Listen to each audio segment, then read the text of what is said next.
పిల్లలు పుట్టి అర్ధాయుషుతో పోతుంటే పూర్వీకులు దేవుడికి దత్తతిచ్చి పెంచుకోవటాన్ని సాంప్రదాయంగా మలుచుకున్నారు. అప్పటినుంచే ఈ వంశం అభివృద్ధి చెందుతూ వచ్చింది. తలాతోక తెలియకుండా ఎదురు ప్రశ్నలు, వెక్కిరింపులు, విదిలింపులు మానుకో.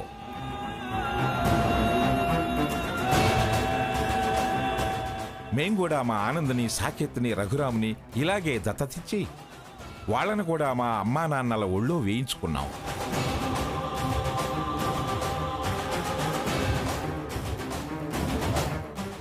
ఇవ్వు పిల్లాన్ని. అందుకే వాళ్ళంత గొప్పగా పెరిగారు. ఒకరేమో పేక ముక్కలకి, మరొకరేమో గ్రానీకి, ఇంకొకరు నార్మల్. సావిత్రి, వాణ్ణి లాక్కొని పంతులు గారికి ఇవ్వు. ఇలా ఇవ్వవే, ఇవ్వవే. నేనివ్వను. నాకు ఈ మూఢ నమ్మకాల మీద నమ్మకం లేదు.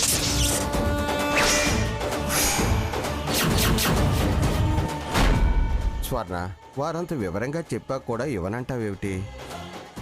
లేంది కాంది సంప్రదాయం, వంశాచారం అని ఎందుకు చెప్తారు చెప్పు? అనవసరంగా అలర చేయకుండా పిల్లవాడిని పంతులు గారికి ఇవ్వు. చెబితే వినే రకమైతే ఈ చర్చ అంతా ఎందుకుంటుంది? ఇంత దాకా ఎందుకు వస్తుంది? అలా ఎందుకు మాట్లాడుతుంది? ఒడ్డు నుండి మాట్లాడితే తెలీదు బావా, నా స్థానంలో ఉంటే తెలుస్తుంది బాధ. వంశాచారం అంటుంటే బాధ బరువు అంటావేంటే? పాప తల్లి కదా, తన కొడుకుని తను బెచ్చువెత్తుకోవటం బాధే కదమ్మా. రాధాకృష్ణ, నువ్వు నోర్మోయ్. నిన్ను కూడా బరువు అనుకోవాల్సి వస్తుంది. వద్దులమ్మా, మీరు అలా అనుకుంటే నాకు నేనే బరువు అయిపోతాను. ఆచారాలు పాటించకపోతే రేపు వాడికి ఏమైనా అయితే అందరం బాధపడాల్సి వస్తుందే. అందుకని నీ బాధ నువ్వు పడు అంటావా?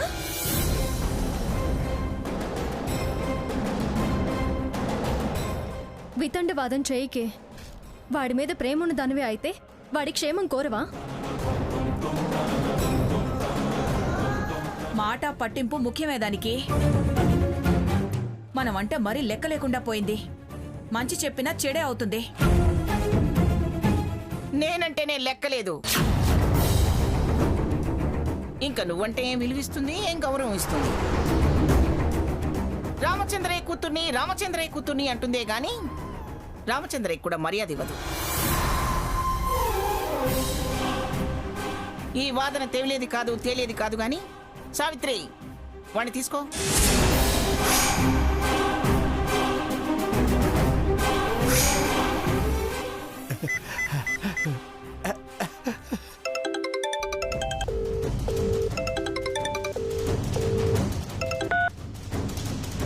బాగెత్త చెప్పు. యబ్బా, హైడ్రామా నడుతుంది బాగెత్త. పిల్లాడినేమనని చెడ్డదంటుంది, ఇవ్వమని ఆవిడంటుంది. Scene branch రసపట్ల ఉందత్త. అత్తో మొత్తానికి గొడవ స్టార్ట్ అయిపోయింది అత్తో.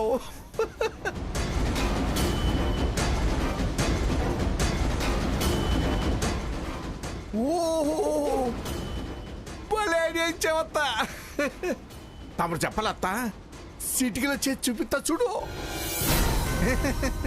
నువ్వు డబ్బిచ్చిందే ఆ పనికి, తీసుకున్న సొమ్ముకి న్యాయం చేసే నిజాయితీ నా దగ్గర ఉందత్తో. చేసిన తర్వాత మళ్ళీ ఫోన్ చేస్తా. ఉంటారత్తా. పంతాలు పట్టింపులకి ఇది సమయం కాదు. మన పిల్లాడి ఆయుష్ భవిష్యత్తు బాగుండాలనేగా ఈ కార్యక్రమం. కాస్త అర్థం చేసుకో. లేని ఆచారం ఉందని చెప్పాల్సిన అవసరం ఏమిటమ్మా మాకు? సహనం చచ్చేదాకా రానివ్వకు. ఆ తర్వాత ఏమిటండి, గెడ్డం కింద బెల్ల ముక్క పెట్టి మరీ బతిలాడతారా ఏమిటి దాన్ని? సీత, వాడిని తీసుకుని పంతులు గారికి ఇవ్వు. అదేంటి స్వర్ణ, దేవుడికి దత్తత అంటూ సీత చేతులతో ఇప్పిస్తారా? ఏ ఎవరిస్తే ఏంటి? ఇప్పిస్తారా అంటున్నావు? పిల్ల జల లేనోళ్ళు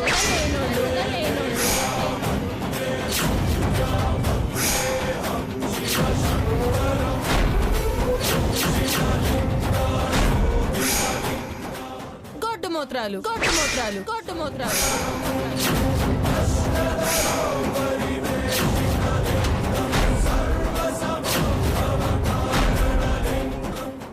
అలా అమ్మవారికి ఒళ్ళో పెట్టొచ్చా?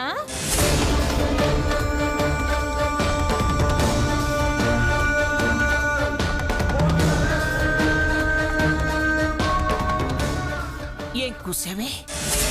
ఎవరివేను అసలు? ఆ గోడ మీద తలకాయ పంపించిందా నేను? ఏం తెలుసని వాగుతున్నావే నువ్వు? ఏం సావిత్రి, ఎందుకు ఈ సూర్పడకని పిలిచావు? ఏమే, ఇందాక పెట్టిన గడ్డి చాలేదా నీకు? పిచ్చి పిచ్చి వాగుడు వాగుతున్నావు. వచ్చిన దానివే ఏం జరుగుతున్నా చూస్తూ నిలబడు. వెర్రి వాగుడు వాగితే కళ్యాణ కట్టకు పంపించాల్సి వస్తుంది. జాగ్రత్త. నాకు తెలియక దాన్ని అందుకోమంది. అమ్మవారి ఒడి నింపితే అమ్మవారు దాని ఒడి నింపుతారు. జ్ఞానం లేని దానివి జ్ఞానం లేని దానిలా ఉండు, అంతేగాని నోరు పారేసుకోవద్దు. అయినా దాని పెళ్ళై ఎన్నాడైందని అంత కూత కూస్తున్నావు? ఏడాది దాటిందిగా. మోయినారు మళ్ళీ మాట్లాడుతున్నావు. సిగ్గు లేకుండా అందరూ నీలా కడుపుతో కాపురానికి వస్తారనుకుంటున్నావా? మంగమ్మ గారు, ఏయ్, ఏంటి అరుస్తున్నావు? వారేం కాని మాట అనలేదు, ఉన్నమాటేగా అన్నారు. సావిత్రక్క, ఏంటే ఏంటి నీ బతుకు ఎవరికి తెలియదని గుడ్లురుముతున్నావు? హద్దు మీరు మాట్లాడితే సున్నం బొట్లు పెట్టాల్సి వస్తుంది. లేకపోతే నా బిడ్డను పట్టుకొని అంత కూత కూస్తావా? సావిత్రి, ఇప్పుడు ఆవిడతో పంచాయితీ అంత ముఖ్యమా? తాతయ్య, ఎవరి పాపం వాళ్ళనే పట్టి పీడిస్తుంది, వదిలే. అత్తయ్య గారు, ముందు మనం వచ్చిన పని కానిద్దాం. ఇది బేష్ అన్నమాట. ఎందుకు వచ్చావో అది చేసుకెళ్తే కరెక్ట్. సీత, అందుకోవండి. నేనా? ఏమిటే, ఆ పనికి మళ్ళీ దాని మాట విని పవిత్రమైన కార్యాన్ని ఆపుతావా? నేను చెప్తున్నాను, అందుకోవండి. తీసుకో. ఆగవే. మళ్ళీ ఏమైంది మగా? అదేమిటి, నేను వేయమన్న డ్రెస్ వేయలేదు?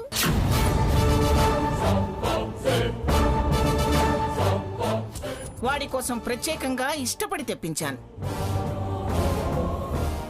ఏది ఏదది? ఇది నేను ఇష్టపడి ప్రత్యేకంగా తెచ్చా. ఎంతో గొడవ అవుద్ది. ఎటోళ్ళు తలవుతారు అనుకున్నాం కానీ గొడవ కొలుక్కొచ్చేసిందే. మొత్తం సర్దుబడిపోయింది, కార్యం జరిగిపోయేటట్టుందే. భగీరథతో ఫోన్ చేస్తే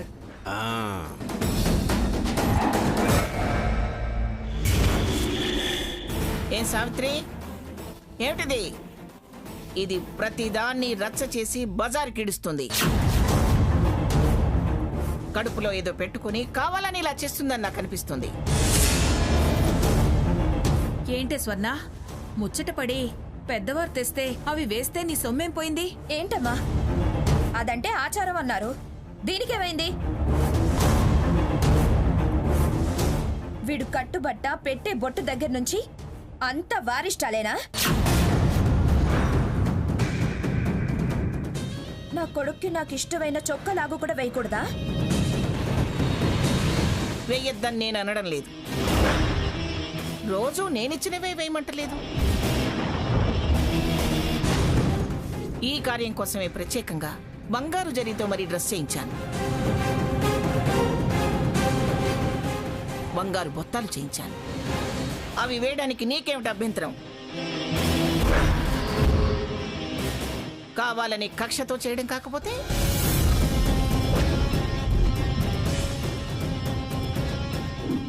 వద్దండి, అడుగడుగున ఇది నా పరువు మర్యాద తీయాలని కంకణం కట్టుకుంది.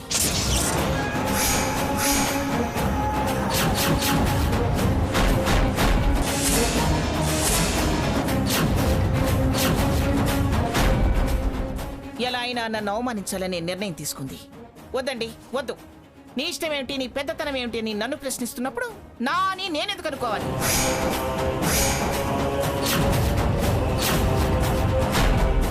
పదండి.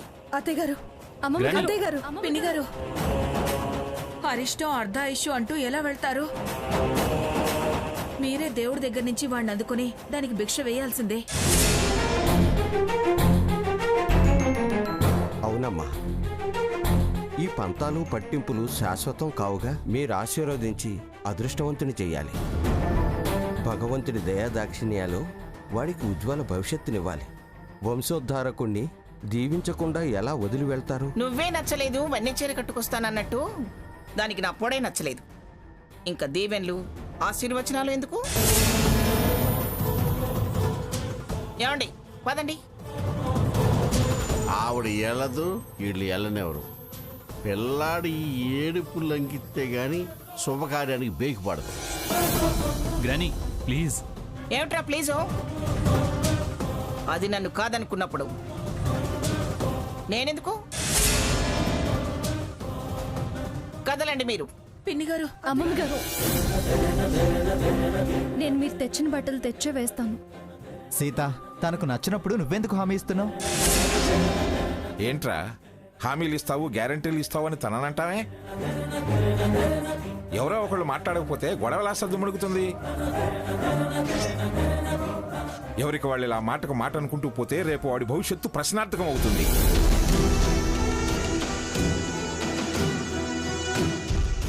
అది అడిగిందని కాదు గాని ప్రత్యేకంగా వెయ్యండి అని ఇచ్చిన బట్టలు వేస్తే ఏమవుతుంది?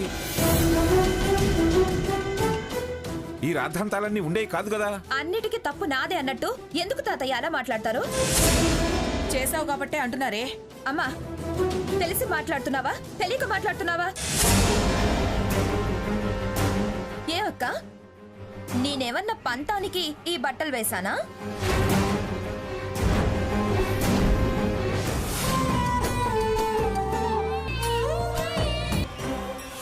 అలా వేయగానే వీడు ఏడుపు మొదలు పెట్టాడు.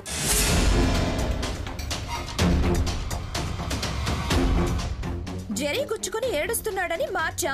తప్ప గిట్టకపోతే మంచి చేసిన చెడే అనిపిస్తుంది. అయిందేదో అయింది. సీత, ముందు నువ్వు పిన్నిగారు తెచ్చిన డ్రెస్ తీసుకునిరా. పూజకి ఎవరో ఒకరు సర్దుకుపోవాలి కదే. వద్దులే సావిత్రి, ఆ వేస్తే వాడు ఏడుస్తున్నాడు అన్నప్పుడు వేయడం ఎందుకు? అవే ఉండనివ్వండి. ఇంత అయిన తర్వాత సర్దుకోవడం ఎందుకు బావా? వెళ్ళి ఆ డ్రెస్సే పట్టుకురండి. వద్దంటున్నానుగా. నేను వేస్తా అంటున్నాగా.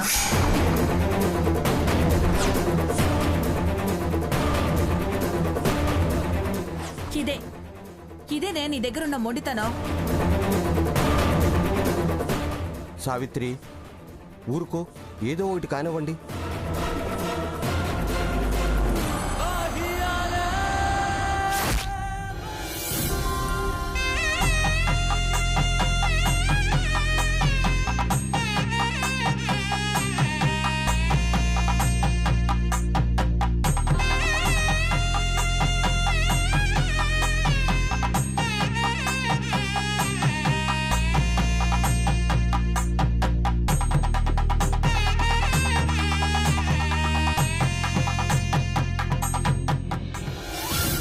పంతులు గారు మొదలు పెట్టండి. అయ్యా జగన్నాథం గారు, మంగమ్మ గారు పీటల మీద కూర్చోవాలి. మంగ రేయ్,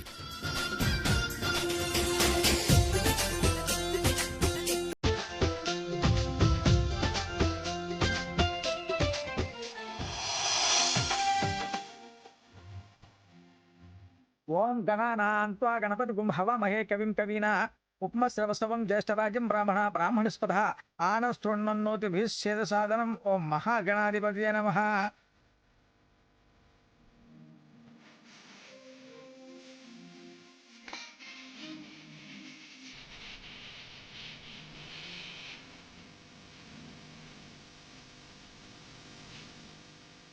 స్వర్ణ, ఎందుకు అలా ఉంటావు? ఇది మన పిల్లాడి కార్యమేగా.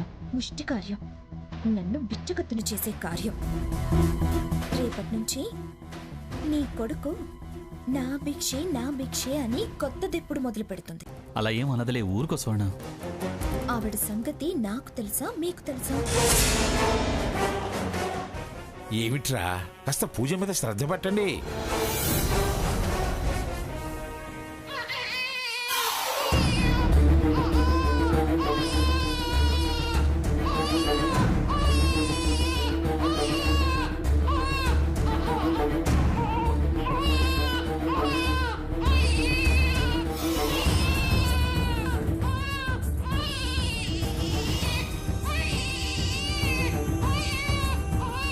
అమ్మా మీరు లేవకూడదు. సీత వాడిని తీసుకో. తీసుకోమ్మా.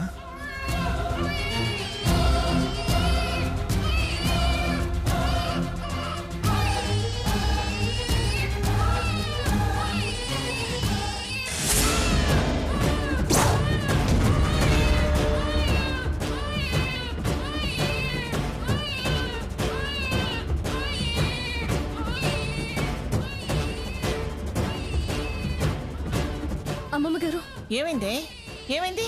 వీడికి ఒళ్ళంతా దద్దుర్లు వచ్చాయి.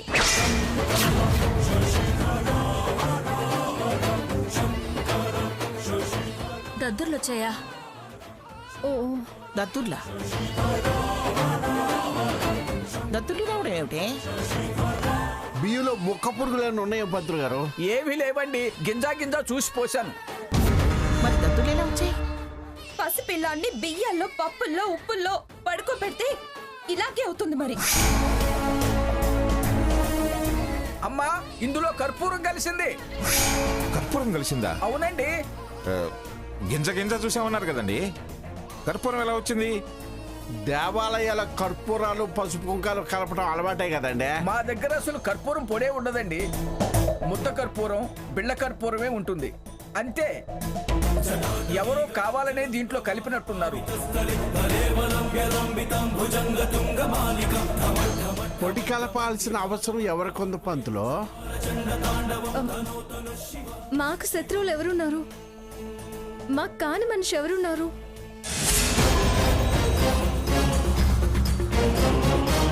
చిచ్చి నేను పాత రాధాకృష్ణ కాదమ్మా.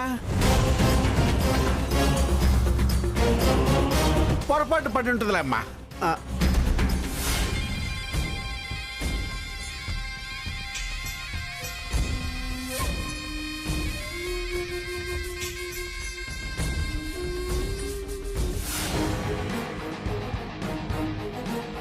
ఈ చర్చ్ ఇప్పుడు అవసరమా?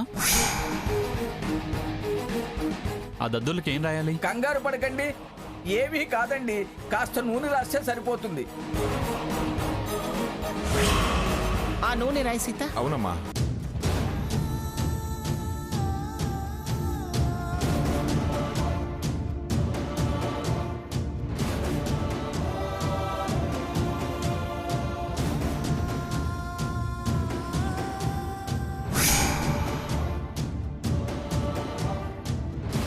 అయ్యా జడ్జి గారు, బియ్యంలో తాత్కాలిక నామం శ్రీమన్నారాయణ అని రాయండి.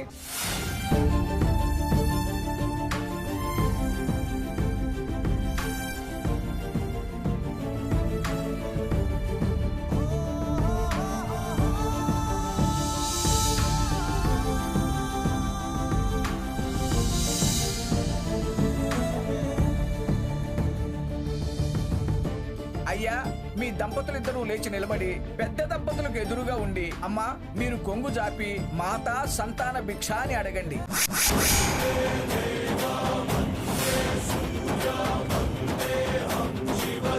మీరిరువురు స్వస్తి అంటూ పిల్లాన్ని ఒళ్ళో వేయండి. ఏంటి బావా మనకి కర్మ? వాడి భవిష్యత్ కోసం మనకి తప్పదు. త్వరగా కానివ్వండి, దుర్ముహూర్తం వచ్చేస్తుంది.